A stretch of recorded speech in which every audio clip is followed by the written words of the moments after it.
Glória a Deus. Meus amados irmãos, nesse momento nós queremos convidar aqui o nosso irmão auxiliar Felipe. Ele estará nos trazendo a mensagem na noite de hoje.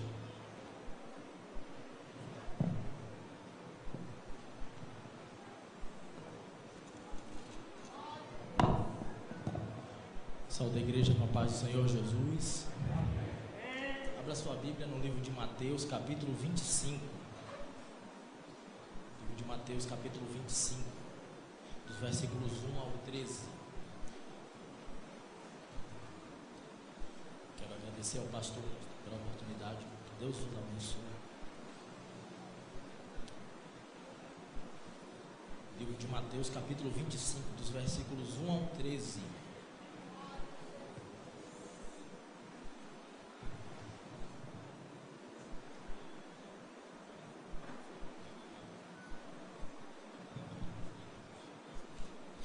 Então, o reino do céu será semelhante a 10 virgens, que tomando as suas lâmpadas, saíram ao encontro do esposo.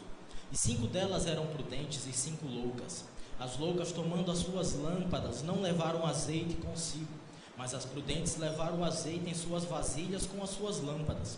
E tardando o esposo, tosquenejaram todas e adormeceram. Mas à meia-noite ouviu-se um clamor: aí vem o esposo, sai-lhe ao encontro. Todas aquelas virgens se levantaram e prepararam as suas lâmpadas. E as loucas disseram às prudentes: dai-nos do vosso azeite, porque as nossas lâmpadas se apagam. Mas as prudentes responderam, dizendo: não seja o caso que nos falte a nós e a vós. E diante aos que vendem e comprai para vós. E tendo elas ido comprá-lo, chegou o esposo, e as que estavam preparadas entraram com ela para as bodas, e fechou-se a porta. E depois chegaram também as outras virgens, dizendo: Senhor, Senhor, abre-nos a porta. E ele respondendo disse: em verdade eu vos digo que eu não vos conheço. Vigiai, pois, porque não sabeis o dia nem a hora em que o Filho do Homem ele há de vir. Quando nós lemos esse texto, uma pergunta vem logo à nossa mente. Porque o texto vai falar de algo que a igreja crê, algo que está fixo no coração da igreja, chamado arrebatamento da igreja. E a primeira pergunta é: por que é que eu devo crer no arrebatamento? Por que é que eu devo acreditar nessa história? E a primeira resposta é porque Jesus prometeu. Jesus ele disse: eu vou para o meu Pai e prepararei morada. Segundo, porque os anjos falaram quando Jesus estava subindo aos céus: varões galileus, porque estão olhando para os céus. Esse Jesus que está subindo em breve voltará para buscar a sua igreja. Terceiro, porque os apóstolos também pregaram sobre o arrebatamento. Em Tessalonicenses está escrito: porque o mesmo Senhor descerá do céu com alarido e com voz de arcanjo e trombeta de Deus, e os que morreram em Cristo ressuscitarão primeiro. Depois nós, os que ficarmos vivos, seremos arrebatados juntamente com Ele nas nuvens, a encontrar com o Senhor nos ares, e assim estaremos para sempre com o Senhor. Porque Jesus também falou, porque os apóstolos pregaram, porque faz parte dos fundamentos da fé cristã. Eu e a igreja, nós acreditamos que estamos aqui de passagem. Bem disse Pedro quando ele diz: eu posso até ter a minha profissão, mas eu sou peregrino e forasteiro em terra estranha. Eu estou marchando para um local que é o céu que me aguarda. A igreja é uma igreja que milita na terra, mas tem um destino que é o céu que a aguarda. E se você vai subir, aqueça o teu coração nessa noite, porque Deus tem uma palavra para falar contigo. No livro de Mateus, capítulo 25, é uma extensão de Mateus 24, quando os discípulos perguntam a Jesus a respeito de que sinais que eles identificariam que apontariam para a vinda do Mestre, que apontariam para o final de todas as coisas. Jesus começa a dizer a partir do capítulo 24 de Mateus, quais seriam esses sinais que iriam apontar para o fim. Quais são os sinais que eles iriam identificar que o fim de todas as coisas estava perto. E Jesus começa a dar alguns sinais, que haveriam sinais nos céus, que haviam sinais na terra, que haveriam sinais na vida religiosa. E ele fala do sol, da lua e das estrelas. Ele vai falar que existiria então nos últimos tempos uma perseguição muito forte com o povo de Deus. Ele fala a respeito das falsas doutrinas, daqueles que viriam para zombar da fé. Ele vai falar daqueles que iriam querer perseguir, açoitar, jogar os crentes nas cavernas, que iriam degolá-los, que iriam provar a fé dos crentes ao fio da espada. Ele vai falar da criminalidade que aumentaria de maneira assustadora, quando ele diz que o amor de muitos iria se esfriar nos últimos tempos. Ele vai falar a respeito de nação se levantando contra a nação. Ele vai falar de guerras e de rumores de guerra. Ele vai falar de pestes, ele vai falar de doenças. Ele vai falar da fúria da natureza bramando e bradando que o meigo Jesus está voltando. Por isso que quando eu olho a natureza se rebelando, para mim é uma das grandes pregações, é a natureza dizendo: olha, a humanidade de Jesus está voltando. Quando eu olho para todo o cenário político nacional e internacional, a corrupção assolando Brasília, eu não consigo identificar outra coisa a não ser o meu Jesus mostrando que esses são sinais de que ele estaria próximo para arrebatar a sua igreja. Um outro sinal que Jesus fala é o sinal da figueira. Quando você olhar para a figueira e os seus ramos estiverem verdes, ou seja, quando Israel começar a florescer, é sinal de que eu estarei próximo. E quando eu vejo Israel voltando a brilhar, é cumprimento profético de Ezequiel capítulo 37, o vale de ossos secos novamente sendo restaurado, Deus chamando o seu povo de todas as nações e levantando de novo o povo que ele escolheu. Isso tudo é sinais proféticos e que apontam para um único fim: Jesus está voltando. E a pergunta que eu te faço aqui é: você está preparado?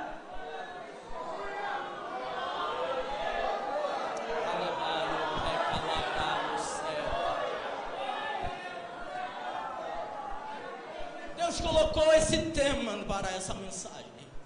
O tema é: você está preparado? Os sinais estão aí para quem quiser ver. E a pergunta que o céu brada nessa agora: você está preparado?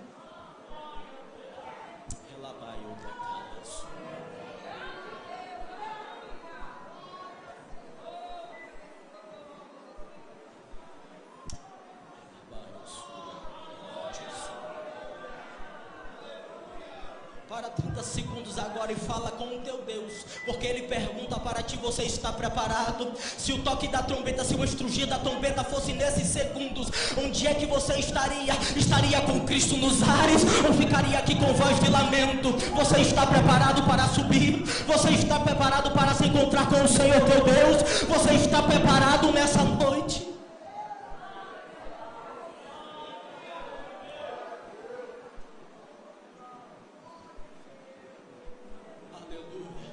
Jesus vai falar desses sinais, e ele vai contar algumas parábolas que vai despertar a atenção a respeito da preparação dos discípulos e a maneira como eles deveriam se comportar ante a vinda dele. Uma dessas parábolas é a parábola das 10 virgens. A parábola das 10 virgens, ela vai falar de 10 moças que estavam esperando uma festa de casamento. E como era de costume, a comitiva da noiva estava preparada, acompanhada com algumas virgens, e existia um outro grupo que ficaria acompanhando o noivo, e esses dois grupos se encontrariam em um ponto do caminho, e eles entrariam juntos em uma festa, em uma boda, que seria ou na casa da noiva ou na casa do casal. Então, quando o texto está começando a dizer em livro de Mateus capítulo 25 que essas noivas, elas saem com as suas lamparinas ao encontro do noivo, ela está dizendo de um evento que estava para se desenrolar, que era um casamento, e elas estavam indo ao encontro do noivo, e o texto vai dizer que o noivo vai tardar. E pela demora do noivo, o texto diz que todas acabam tosquenejando, todas acabam adormecendo.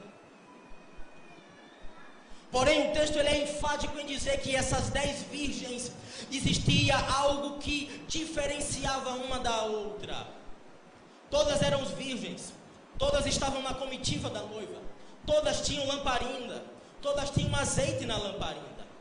Mas o que diferenciava uma da outra era a reserva de azeite, que a Bíblia vai chamar de virgem prudente, que tem a sua reserva de azeite.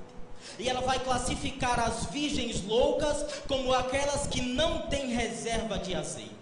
A parábola vai dizer que quando elas estão dormindo, alguém grita, aí vem o noivo. Elas se despertam. E ao se despertar, aquelas que tinham reserva colocam de volta na sua lamparina, o fogo não se apaga, e elas conseguem ir ao encontro do noivo, enquanto que as loucas, por não terem reserva, acabam não participando dessa festa e ficam fora das bocas. E nesses poucos minutos eu quero falar com você a respeito disso. O que é que diferencia uma virgem prudente de uma virgem louca? Se você olhasse, todas pareciam iguais, estava tudo misturado, ninguém sabia quem era prudente e quem era louca. Não dava para saber ao olho nu quem é que era e quem não era. O que veio para separar quem estava preparado ou não foi quando o noivo disse. Foi quando alguém disse, aí vem um noivo. Se existe um tempo de separação que vai dizer quem é de Deus e quem não é, é quando o noivo aparecer. Porque aparentemente está tudo misturado. Não dá para saber, não dá para perceber. Olha, parece que é, mas não é. Tem aparência, tem formosura. Oh glória. Mas o que vai dizer se sobe ou não, não é se você tem aparência. Oh glória.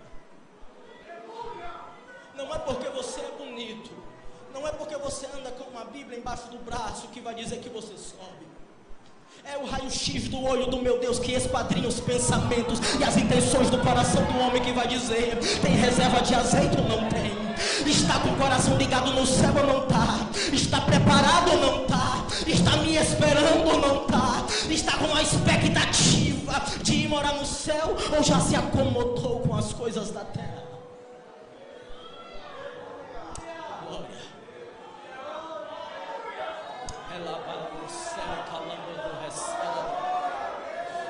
Não espere o estrugir da trombeta para você saber se você sobe ou se você fica.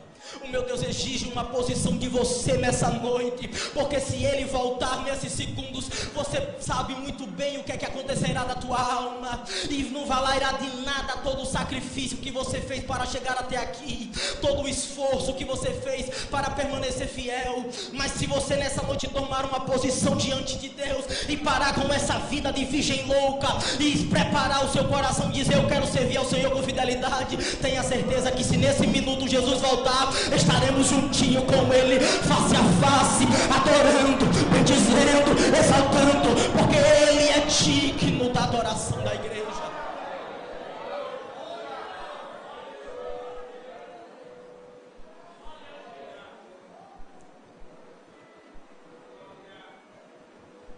Prudente significa alguém que tem a virtude para prever e evitar determinadas situações e consegue prever o perigo. Alguém louco é alguém que perdeu a razão, perdeu o juízo, não consegue discernir direito as coisas. A vida daquelas virgens loucas viviam como alguém que não tem juízo, porque loucura vai falar de um problema que acontece na mente, acontece na cabeça.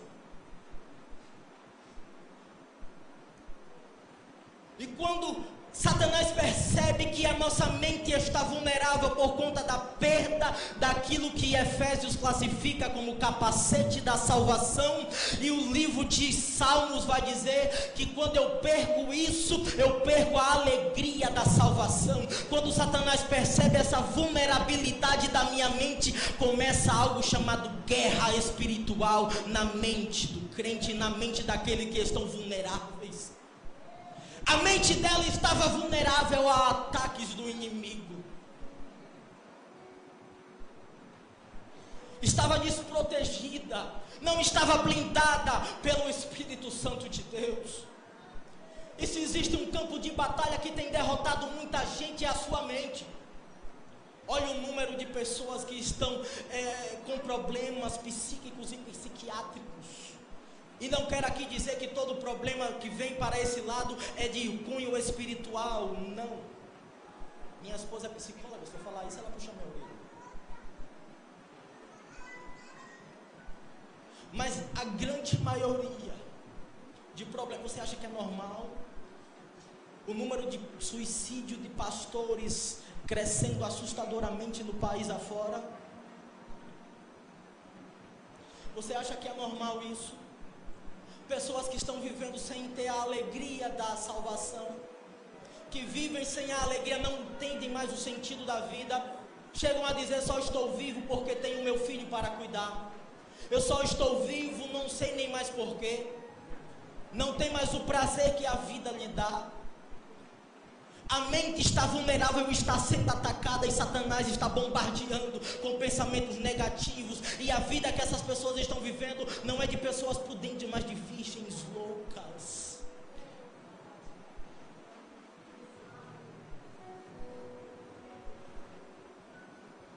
E essa batalha pelas nossas emoções, pelas nossas vontades,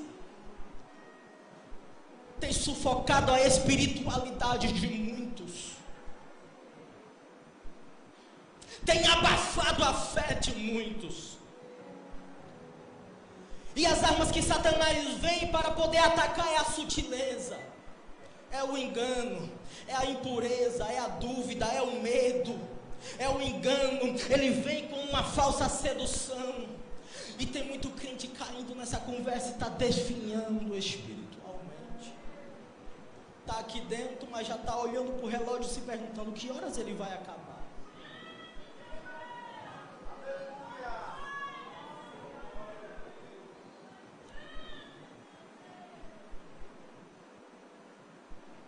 Entra ano, sai ano, parece que é a mesma coisa, para você não faz diferença alguma. A sua vida com Deus, ó, está anos luz de uma comunhão que Ele quer com você.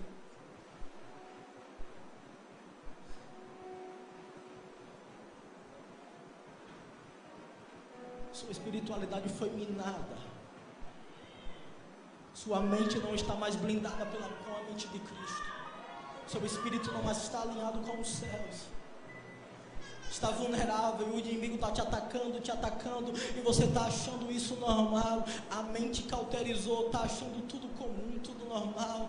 O evangelho pode ser relativizado. Eu posso estar aqui como posso não estar. Posso cultuar na rua como posso cultuar dentro da igreja. Eu não preciso, afinal de contas, para muitos, eu não preciso congregar. Para que igreja? Isso não existe mais. O pensamento moderno é um pensamento workshop, né?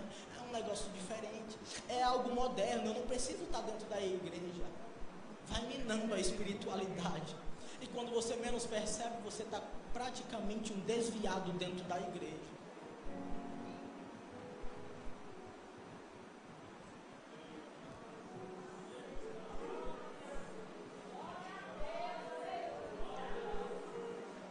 Se você se encaixa nessa situação, eu te pergunto: você realmente está preparado para se encontrar com Jesus?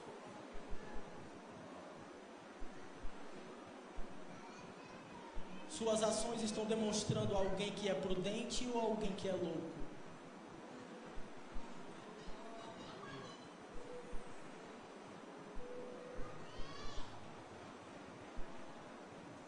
Quem é o Senhor da sua mente? Quem é que domina seus pensamentos? Quem é o Senhor da sua vida? Nessa batalha para dominar a sua mente, quem está ganhando?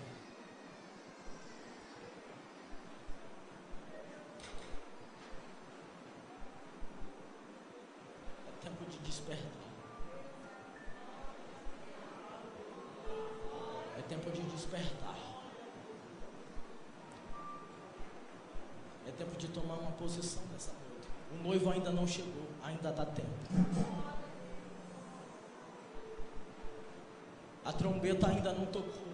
E se ela não tocou, ainda dá tempo. Ainda dá tempo de você reatar a aliança com Deus. Fica de pé, meu tempo está acabando.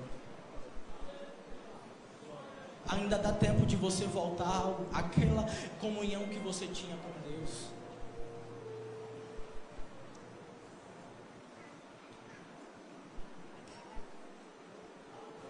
Ainda dá tempo de você voltar a chamar Deus de amigo. Ei, Deus está com saudade da época que você orava. Deus está com saudade da época que você se consagrava mais a Ele. Deus está com saudade da época que você era prudente, que você esperava ansiosamente a vinda dEle, que quem olhava para você sabia, ali vai um servo de Deus, ó.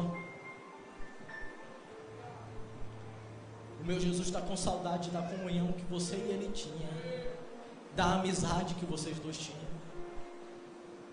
das vezes que você acordava para orar, para falar com Ele, só para falar com o papai, sem interesse nenhum, só para chamá-lo de amigo. Existe um desejo no coração de Deus nessa noite, e é que você desperte, porque os sinais já apontam que Ele está voltando.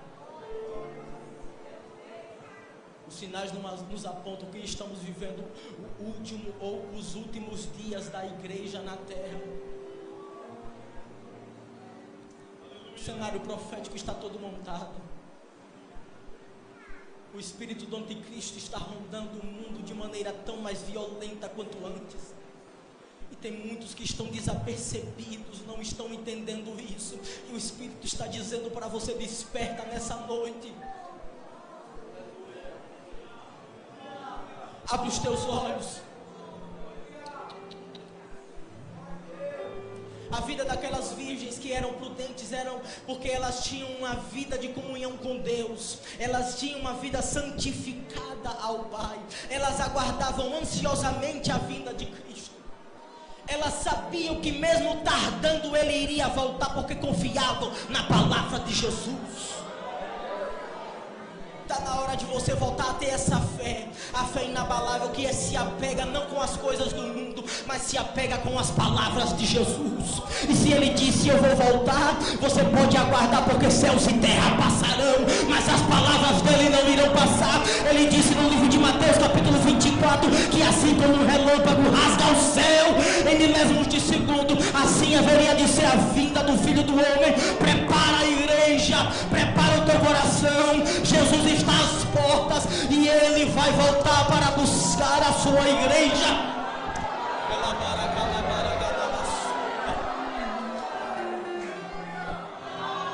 Aquece o teu coração nessa noite.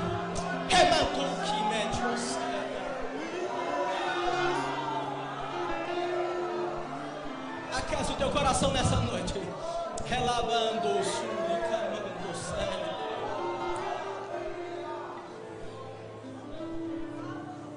Encerrando minha participação, eu quero perguntar nessa noite: tem alguém que deseja voltar a ter uma comunhão com Deus?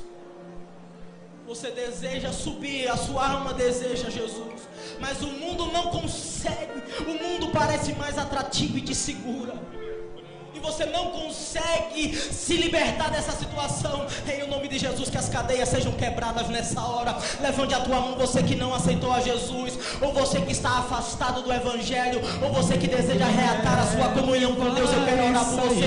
Vem aqui na frente que eu quero orar por você. Em breve essa igreja não estará mais aqui, e você não terá mais essa oportunidade. Era um povo muito humilde, que aqui muito sofreu. Este povo era o povo. Está vendo a primeira pessoa que quer ir morar no céu? Cadê a segunda pessoa que deseja ir morar no céu? Aquele povo. Cadê a segunda pessoa que deseja ir morar com Jesus? O meu Deus está dizendo: está na hora de voltar.